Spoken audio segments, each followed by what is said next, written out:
On today's show, 8 games in the association. The Grizzlies get a comeback win. The Knicks get the final say against Trae Young. And the Pelicans and Jazz just played the drunkest game of the season. We'll talk about that and more in today's Locked On NBA Game Night. When that final buzzer rings, you know it's time for Locked On NBA Game Night. All the post-game reactions to every game across the league, every single night, with insights only the hosts at Locked On can provide. It's the true NBA fans' one stop for all the action. Every game, every night. It's Locked On NBA Game Night. Tipping off now. And welcome. You're Locked On to NBA Game Night. My name is Nick Angstadt, host of the Locked On Mavericks podcast, part of the Locked On Podcast Network, your team every day. Thanks for being an everyday or making Locked On NBA your first listen today. Today's episode is sponsored by Prize Picks. Now's the perfect time to join. Download the app today. Use that code LOCKEDONNBA to get $50 instantly when you play your first $5 lineup. That's right. You don't even need to win to get the bonus. It's guaranteed. Prize Picks. Run your game. And joining me, as always, on a Monday from the great Locked On Bucks show. What you see in the NBA tonight, Camille Davis? This marathon day of hoops. We saw some really exciting games. We saw some confusing games, and we saw some blowouts. We saw a little bit of everything tonight, Nick. Central Time. We started at 11 a.m. We ended at midnight. Sent for both of us. A day to test how much you really love the game of basketball. That's right. All day and watch hoops. And if you're listening to Game Night, that either means you went through the whole marathon and now you want more, or you just want to say, I didn't go through any of it, and I just want the recap and just know what happened in the NBA. Either way, we're going to give you exactly what you want. We'll talk about the Knicks getting a win. We'll talk about that drunk Pelicans Jazz game. We'll talk about Detroit. We get another good Detroit win. It's the Monday night annual weekly check-in on the Detroit Pistons winning another game against the team. We'll talk about my Dallas Mavericks being awful against the Hornets. We'll talk about the Suns not knowing how to play against the zone. And we'll get into the rest of the games in the association. But let's start with this one. The Minnesota Timberwolves lose to the Memphis Grizzlies. Let's hear from our guy, Joe Molinex, on the Grizzlies side of things. Martin Luther King Jr. Day game has come and gone in Memphis, and the Grizzlies able to pull out the victory against the Minnesota Timberwolves. Not the most beautiful basketball game you've ever seen, but in some ways it was eerily reminiscent of the past. I'm Joe Molinex of Locked On Grizzlies, and when's the last time you heard of a power forward going for 20 points, 24 points to be exact, 11 rebounds?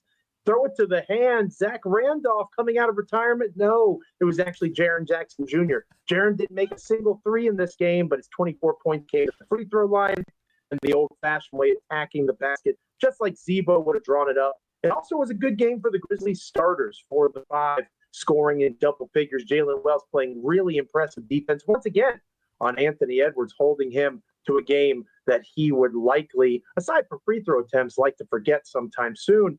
Ja didn't have his best performance, Ja Morant, but he did score and was there when the Grizzlies needed him. A good win on Martin Luther King Jr. Day for the Grizz. I thought a really good win for the Grizzlies in this one. Timberwolves had a 9-point lead with about 7 minutes left in this game, and then the Grizzlies went on an 11-0 run in the fourth quarter to get out to 100 lead, and they basically just held it the rest of the way. That fourth quarter was great for them. It really was. And the Timberwolves had control, it felt like, throughout most of the game. They were up after the first. They were up at halftime. Then the Grizzlies made a push in the third quarter. But it seemed like every time initially when the Grizzlies were making that push, the Wolves had an answer. And then at the end of the game, it was all Memphis having the answers. Jaren Jackson Jr., 15 of his 24 in the fourth quarter. Like, it was a really gutsy win from this Memphis team. And on top of that, they didn't look like they were getting outmatched when it came to the physicality of the game as well. Like, they were holding their own against that Wolves team. Yeah, Jaren Jackson Jr., you said 15 points in the fourth quarter. He had 9 points going into the fourth, and then just 15. Isn't it great to have a player that can get 15 in a quarter and doesn't need to score the rest of the game? That's the depth that this Minnesota or this Grizzlies team has. They got Gigi Jackson back now. They go so deep that they have guys off the bench that still are not going to get a lot of time. Jay Huff was getting a ton of minutes for them. He only got 3 in this one, right? And I think with Jaren Jackson, the Jaren Jackson versus Julius Randle matchup, the Grizzlies just dominated that one because in the fourth quarter, a lot of those 15 points were just Jaren Jackson Jr. going straight at Julius Randle. and there was nothing that Julius could seemingly do to stop him. I love when teams do find a mismatch, and that's something I saw a lot today as well. You find a mismatch, keep attacking it until they show you're going to do something different, and the Wolves couldn't do anything with it. Lucky for them, they had Naz Reid to kind of keep them connected, especially later on in that game, because Ant had a great first half, but slowed up in that second half. Yeah. I think the Grizzlies did a really good job of taking away his driving lanes and forcing him into more jump shots, making him a shooter throughout the second half and not letting him get too comfortable. So what they did defensively on Ant, plus being able to come alive themselves, even in the game when Ja didn't really have it, scoring the ball, just seeing how many other guys made contributions for this win, like that's a good Memphis win. And now they have the season tiebreaker over the Wolves as well. Yeah, huge. Well, maybe huge. I don't know if the Timberwolves make it all the way up there. Yeah, John Morant, 19 points, 5 of 16 from the field. Imagine your star player goes 5 of 16 from the field, and you shoot 7 of 33 from 3. That's 21%. That's not good. Teams that make 7 or less threes and take 33 or more this season, 2-12 this season. Now they're 3-12 with this win from the Grizzlies. So a great team win and just like a classic Grizzlies win. The other thing that stood out to me, you mentioned Anthony Edwards. Jalen Wells, the rookie, 29 minutes starting over, a bunch of their guys they drafted in years before him. Jake LaRavia, Gigi Jackson coming back, Santi Aldama. They could try some other Luke Kennard that they've used in certain moments. But Jalen Wells, 29 minutes, and he 13 points. He guarded Anthony Edwards a lot. He's out there looking like he belongs. Yeah, plus 15 on this game, and plus minuses normally tell the whole story, but I think it paints a really good picture of what Jalen was able to do when he was out there. He doesn't seem like he's scared of any moment. No. He fits that personality really well, like what Memphis embodies, and I think that he's got to be one of those guys like really in the running for Rookie of the Year. And who would have thought that Jalen Wells would be that guy when Zach Edey is his teammate? Yeah, he's not even the best. Like Zach Edey's not even the best rookie on his own team. Right. Let's hear from our guy from Locked On Wolves, Ben Beacon, for the loss for the Timberwolves. What does this mean for them? Timberwolves fell to the Memphis Grizzlies on Dr. Martin Luther King Jr. Day by 2 points. I'm Ben Beacon, host of the Locked On Wolves podcast. This was a game that Minnesota unequivocally should have won. They're up by 7 at the end of the first quarter. They were up by 11 points at halftime. Ant had 22 points at the half. They also got 29 and 8 off the bench from Naz Reid. But Ant went a little bit cold in the second half of this game. Jaren Jackson Jr. was cooking in the fourth quarter, specifically cooking Julius Randle. The Wolves just kept putting Randle on him, and Jackson just kept scoring. He ended up with 24 and 11. But a lot of that damage, again, was done in the fourth. The Wolves led by as many as 11 points late in the second half, and they ended up losing this thing by a bucket. They had an opportunity late. Anthony Edwards had the ball near half court with about 4.5 seconds left, but Chris Finch got a timeout. Could Anthony Edwards have scored to tie the game and send it to overtime in the open floor? Probably. Instead, he settled for a difficult double-team three-point shot that he airballed at the buzzer after the timeout. The Wolves lost by 2. We'll break the whole game down over at Locked On Wolves. 3 points for Anthony Edwards in the fourth quarter. Yeah. To be honest with you, his game winning attempt at 3, for it to be a contested 3 over 2 people, like that's as good of a look as you can hope for. It was an okay look in that situation. Like it wasn't the best shot, but he got a decent look out of it considering everything. So another game where it came down to seeing if he could hit that jump shot to win the game. We've seen it hit him a couple times this season, seen it not come through, and that's just how it goes sometimes. And for Minnesota, I'm just looking at where's your offense coming from, especially if you're only getting 5 points from Julius Randle. Did give you 7 assists, but if Anthony Edwards only gives you 3 points in the fourth quarter, where else are you getting that from? They had a nice game from Rob Dillingham off the bench, 15 points coming off the bench, which is nice. They need somebody like that. He might be that guy who steps up for him, especially with the Dante DiVincenzo injury, him being out indefinitely. So we might see a lot more of Dillingham, and if he can perform like he did tonight, like they might have something there. A team that has something there on offense for sure is the New York Knicks. They get a win against the Hawks, 119-110. And it is nice to just watch a game and it's in the Garden and Trae Young gets the ball off the tip. And you just hear the boos already. Like there's just still people that care about this in the NBA, and there are real rivalries that still happen. And happen organically too. I mean, Atlanta, New York, I don't know if that's I wouldn't imagine that's a rivalry in many other sports, but the NBA it is right now. Let's hear from our guy Alex Wolf from Locked On Knicks about the Knicks win. Knicks have been on the hunt for a statement win lately, and even though they didn't slay the Giant today, they at least slayed the Giant Slayer in the Atlanta Hawks, so that's something. 119-110, the Knicks beat the Hawks on MLK Day, And lots of great performances all around for the Knicks in this one. Jalen Brunson really gets the better of Dyson Daniels, fouling him out. Also ending up with 34 points on 12 of 18 shooting, 3 of 5 from 3, only 7 of 11 from the free throw line, but you can let that one slide considering how great the rest of the stats were. 6 assists. Mikal Bridges also finally a really, really good game here. I think 26 points, 12 of 17 shooting, 4 assists for him. And he really took advantage of that Trae Young matchup. That was who the Hawks decided to try to hide Trae on. And Mikal just abused him over and over and over again. And then later on, the Knicks were hunting that matchup, trying to get Trae on Brunson. So finally, something that the Knicks have not done in past matchups with the Hawks, they finally take advantage of Trae Young on defense and really hunt him. And it worked out great. Imagine hiding a player on Mikal Bridges. Listen, with how he's been playing this year, like it's like, but you would think Josh Hart's right there. He's right there. I thought that too. OG had a pretty quiet game in this one. Right there. But the Knicks, I saw, they're 5-1 whenever Mikal Bridges scores at least 25 points. He can be a real big swing piece for them. And for him to really cook, especially with all the foul trouble and just lack of rhythm that the Knicks had a lot of points throughout the evening, like he was really big for them. It was fun to watch Mikal Bridges and Trae Young going back and forth, jawing at each other. They were guarding each other in different moments. That was really fun. I love this matchup. I also love in the first quarter, there's like 2 minutes left, and there's some couple guys in foul trouble. Brunson, Towns, McBride all had 2 fouls, and Mike Breen on the broadcast goes, Tom Thibodeau had to play 9 players in the first quarter. Like that was just some absorbent, like huge, like he had played the whole roster. It was so funny to hear him say he played 9 whole players in the first quarter. That's like the Thibodeau, like the scale. Like 9 means like 12 for normal other coaches. Like that's a lot of guys for Tom. So funny. I thought that was not 9 whole players. One time Jason Kidd played all 15 players in one quarter at the beginning of the season. That does not surprise me whatsoever that Kidd would do that. Coming up, let's talk about a thing that did surprise me. The Pelicans went down by 25, ended up winning the game in overtime. Let's talk about the Pelicans like in a basketball sense coming up. Today's episode of Locked On NBA Game Night is brought to you by FanDuel. FanDuel Sportsbook has all kinds of props and odds, things that you can use to get in on the action. Right now, you can put down $5 and you get $300 in bonus bets if your first bet wins. That's $300 to keep the action going, whether it's the NFL, whether I hope you put something down on Ohio State because, man, they ran away with it in that game in the college football playoff. They've got all kinds of things there. You can put money down on the Chiefs. They have the money line -126. The Eagles -270.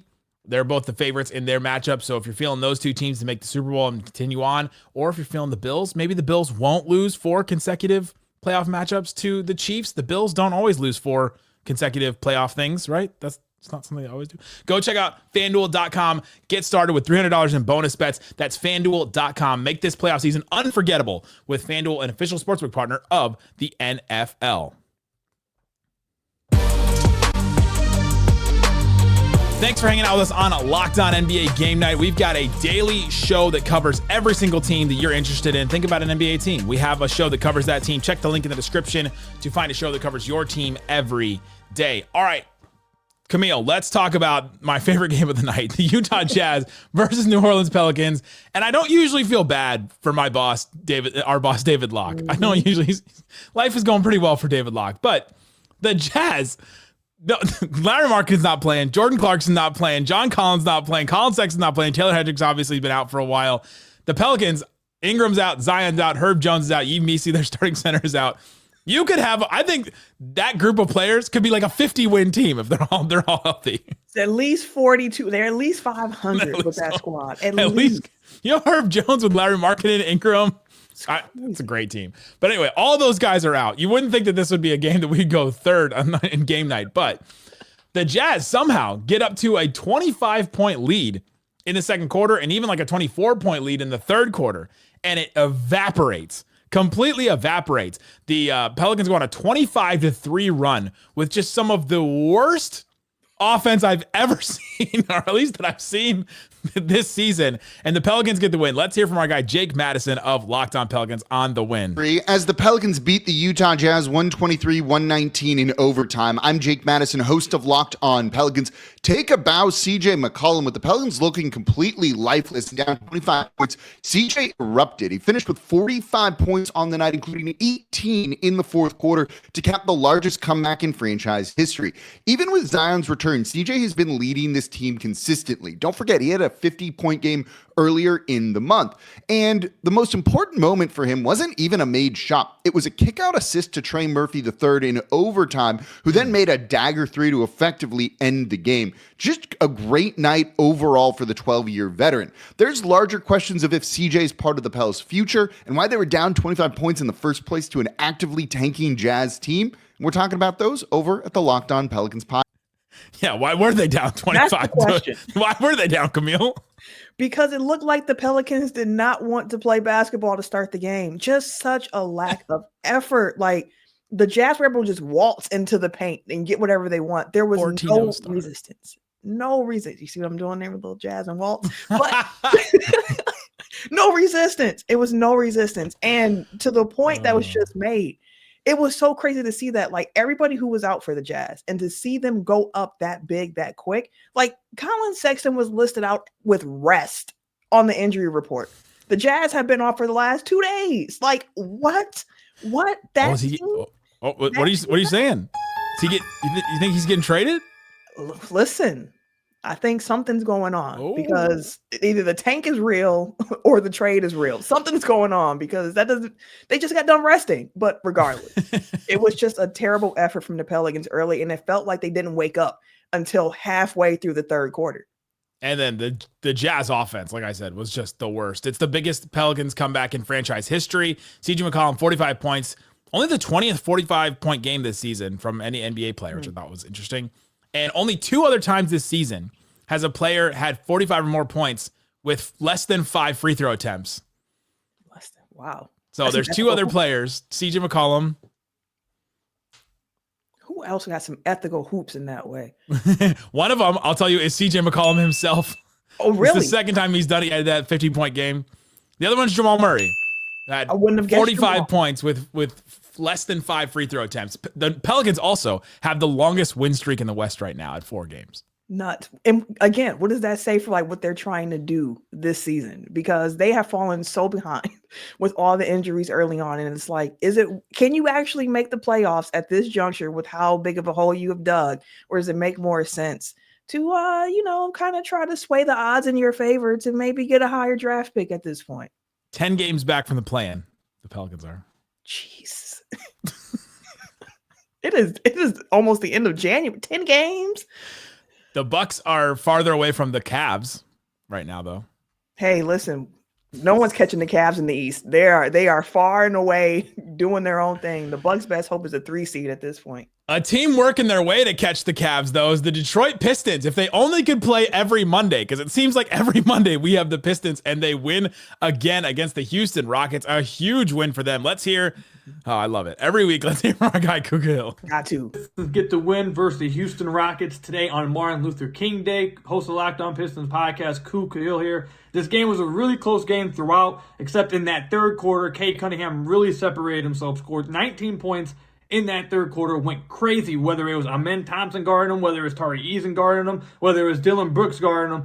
Cade Cunningham had his way that entire third quarter, and that's when the Pistons really pushed their lead out. They had a tremendous game from Jalen Duren, who didn't miss a single shot from the field, played what I believe his best game of the year. And this is a really good quality win versus another young but really good team in Houston towards the top of the Western Conference. The Pistons get a really good win, get back above 500 after falling to even after having 2 straight losses, get back above 500, playing good basketball, and stop putting Cade Cunningham and Jalen Green conversations. It's not it. The spice at the end. I'm with it because Cade Cunningham has risen above. He finished with 32 points. He had 15 points in this 22-5 run that they had in the third quarter that really gave them the lead, and the Pistons just held on to it for the rest of the game. Cade has really separated himself. Like, he's an all-star this season for sure. And Jalen Green has had a great run, but we've seen Jalen Green have runs. It's like that, putting that together consistently for him. But on the Pistons side of things, a really big win for them because, like Koo mentioned, they have lost 2 games coming into this one. And this is a Pistons team that we have seen lose a lot of games in a row, an NBA record-setting amount of games in a row. So to see them be able to course correct after losing 2, not make it a 3-game losing streak and continue it in that way, that's an important step in their growth as a franchise and a team as well, learning how to win, learning how to overcome. So seeing them do it against a good Houston team, that's big for them.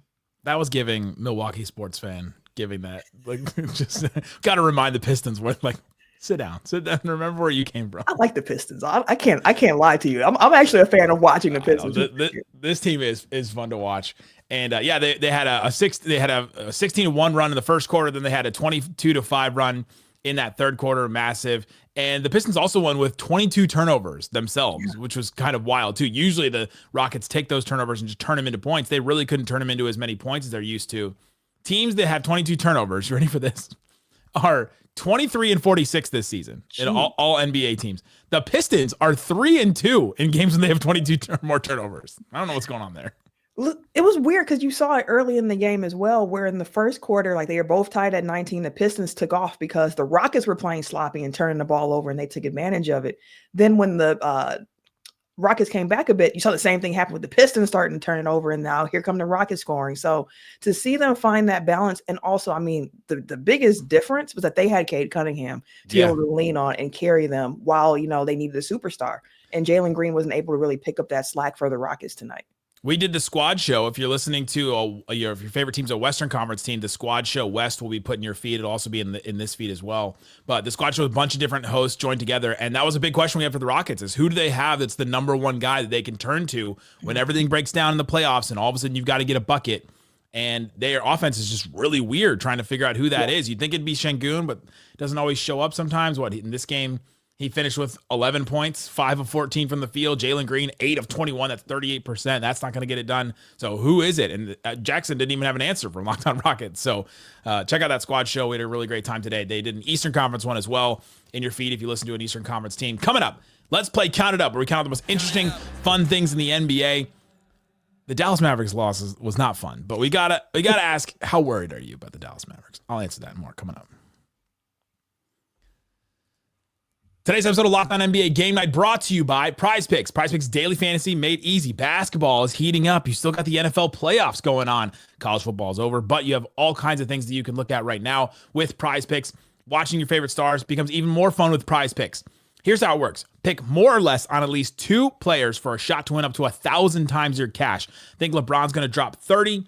Maybe Luka will come back and magically Prize Picks. You're killing me with this copy, with still having Luka on there. It's just hurting my soul. Okay, will Cade Cunningham play on Mondays and have more than 30 points or something like that? Go check it out on Prize Picks. And you can put your money where your mouth is in just 60 seconds. You can use Prize Picks to do all kinds of things like that. I love putting together different combinations. I love putting, like, if there's an NFL game and there's an NBA game on at the same time, you can put 2 screens on. You're rocking multiple screens. You might as well rock multiple different plays on Prize Picks and you can sometimes get your money as quick as 15 minutes. Now's the perfect time to join. Download the app today. Use the code LOCKEDONNBA to get $50 instantly when you play your first $5 lineup. That's right. No need to win to get the bonus. It's guaranteed. Prize Picks.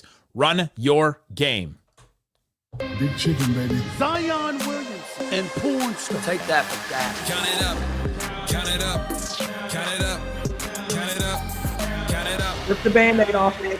I can't keep this is counted out the most interesting fun things in the NBA. We got to start with the Dallas Mavericks losing to the Charlotte freaking Hornets. Luka out, Derek Lively out, Quentin Grimes a late scratch for the Mavericks, Dante Exum still out, Dwight Powell out, Jaden Hardy out. The Mavericks are just dealing with injuries right now, but there's no business where the Mavericks should have lost to this Hornets team without Brandon Miller, without Grant Williams. They lose this game. Fourth quarter execution was absolutely awful. Gafford had an excellent game in this one. 31 points, 15 boards, 7 blocks for the big man. The landlord played absolutely great. But the Mavs just couldn't execute down the stretch. And when you have Kyrie Irving, he went on his own personal 10-0 run in that fourth quarter, and then you just couldn't get anything else done. There were multiple bad turnovers, ton of offensive rebounds for the Hornets late in this one. And so my question to start off, count it up. Where's your worry meter for the Dallas Mavericks with Luka still out another couple of weeks? Scale of 1 to 5. 0 to 5. 0 to 5. It's probably like a 3.5. It's probably about a 3.5 because, as you mentioned, like when this injury first happened, and then you had Kyrie out for a little bit, it's like, where is the offense going to come from? Like at the end of this game, the Mavericks were still in it, where Clay had a game-tying 3-point attempt, kind of hesitated on the initial shot and then released it. Maybe that threw off the timing, but it's like they're still adjusting to life without Luka, and it just hasn't been good enough. Like continuously, the depth of this Dallas team has been tested, and they have not been passing the test. Like you guys have 13, 14 points off the bench today. Like it's hard to beat. It's hard to win with that formula.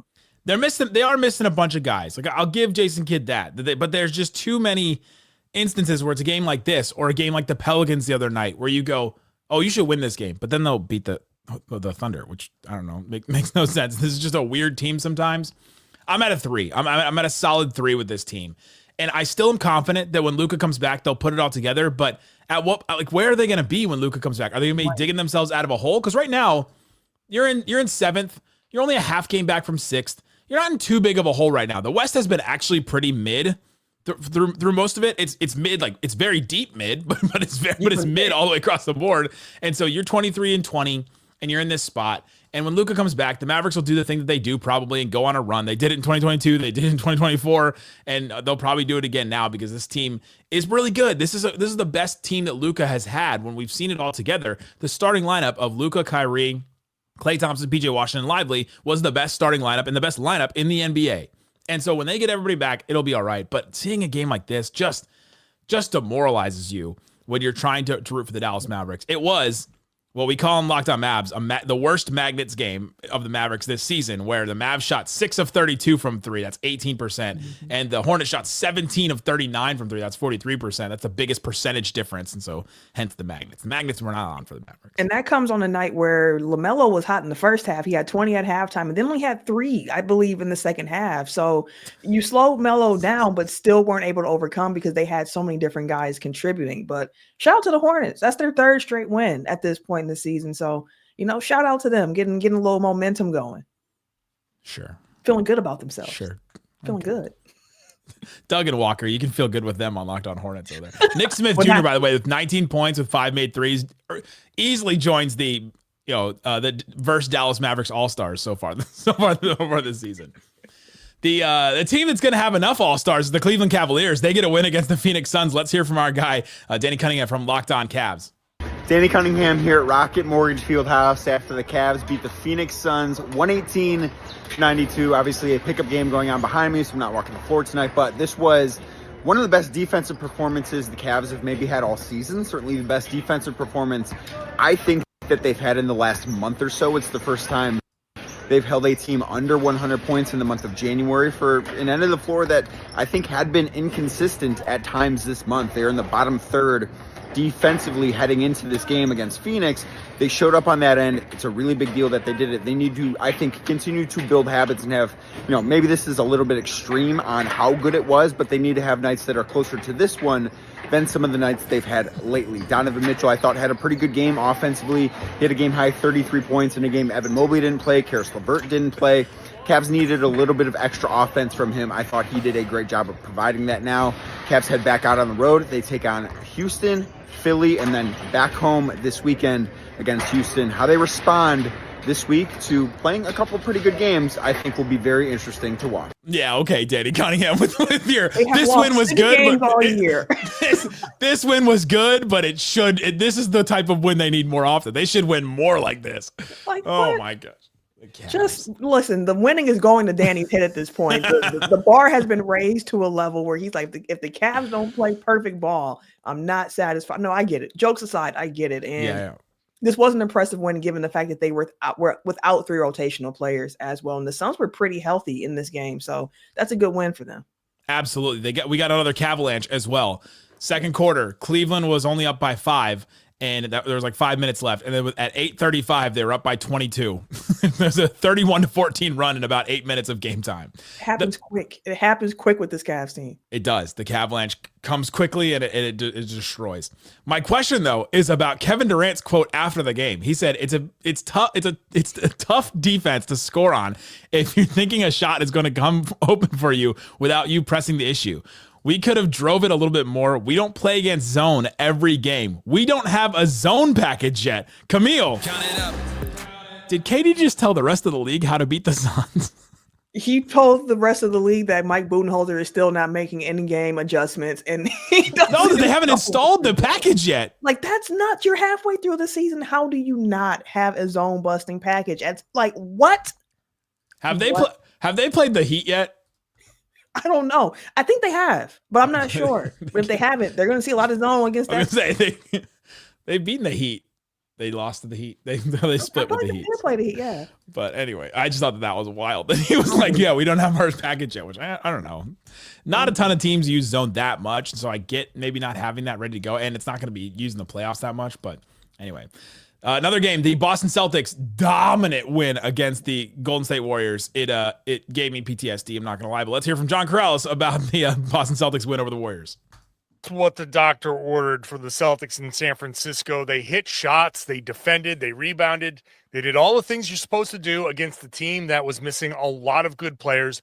They still had Steph Curry, but they took advantage of the non-Curry minutes in the first, second quarters to build a big lead up to 19. It was 15 at the half. And unlike past games, they came out in the third quarter and they just kept pouring it on. And then it was a runaway after that. Like I said, the Celtics hit 3-pointers, which is something that's been lacking lately. They were 20 of 48. Derek White had a nice game. Peyton Pritchard had a nice game. You got very even distribution of points throughout the box score. Look, the Celtics have not played great, and it's been up and down. This is very much an up. They've been better on the road than at home. So I'm sure looking at this road trip, maybe the Celtics can get things together a little bit on the road. They can get a little bit more cohesion with their starting unit. They can get a little bit more consistency with their shooting. So this ultimately was a great start. Now they just got to keep this roll going. Yeah, you think getting up by 45 at one point is that's a good win? You think you consider that a good win? My question though is about the Warriors. They were missing Draymond Green, Jonathan Kuminga, Podziemski, Kyle Anderson, bunch of guys for them. But count it up. Do the Warriors make a move before the deadline? That's the big thing we talked about in the squad show today.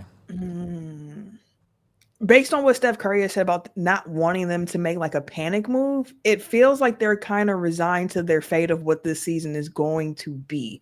So I'd be surprised if they make like a big blockbuster trade. I could see them doing something along the margins, but I don't think that they're going to do anything super big this season at the trade deadline. Yeah, like they could go get a Dennis Schroeder type. Like maybe he would help their team. Again, part two.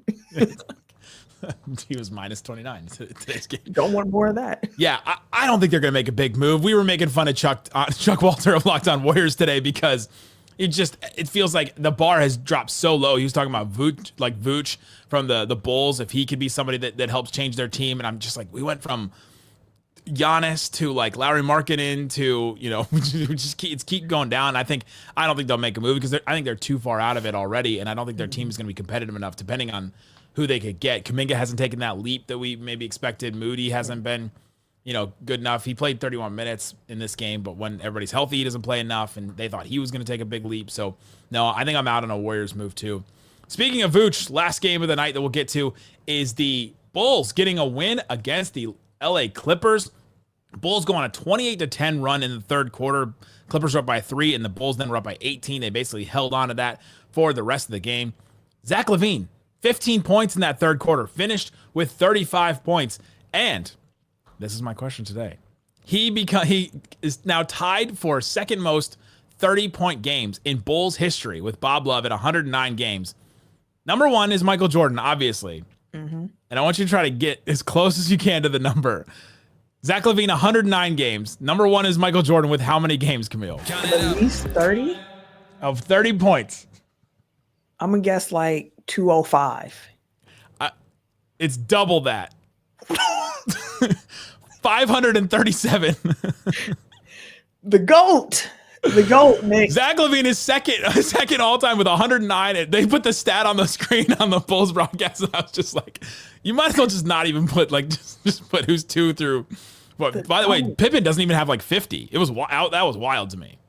You would think that he'd have a bit more, especially during the year when Jordan was off playing baseball. But yeah, true. Interesting how that shakes out. Yeah, Michael Jordan, 537 games with 30 points. Zach LaVine, 109 points, second most in Bulls history, tied with Bob Love. So shout out to him. Number 2 with a bullet. Bulls snap a 5-game losing streak. Have you looked at the Bulls' losses in that 5-game streak? Yeah, they've been crazy. Kings, all right. Pelicans, Hawks, Hornets, Blazers, tough. Yeah. They needed this one. They're trying to figure it out. Good win for them in LA against a Clippers team that really seemed like they settled for a lot in this game, and the Bulls were able to kind of just have their way with them. Yeah, Clippers without Kawhi, obviously, and then Kawhi, and then Zubats was out as well. The Clippers, by the way, their last 4 games have been wins. They were on a 4-game win streak. Their win margin was 14, 29, 59, and 11. So it felt like both teams were due. The Bulls were due to get a win. The Clippers were due to get a loss there. And so that'll end it for us here. That's all the games in the NBA. Go check out the great shows all across Locked On that we talked about today. Check the links in the description. Go check out the Locked On NBA Daily Show with Doug, Matt, and Hayes. Thanks so much for listening to Locked On NBA Game Night. Peace out.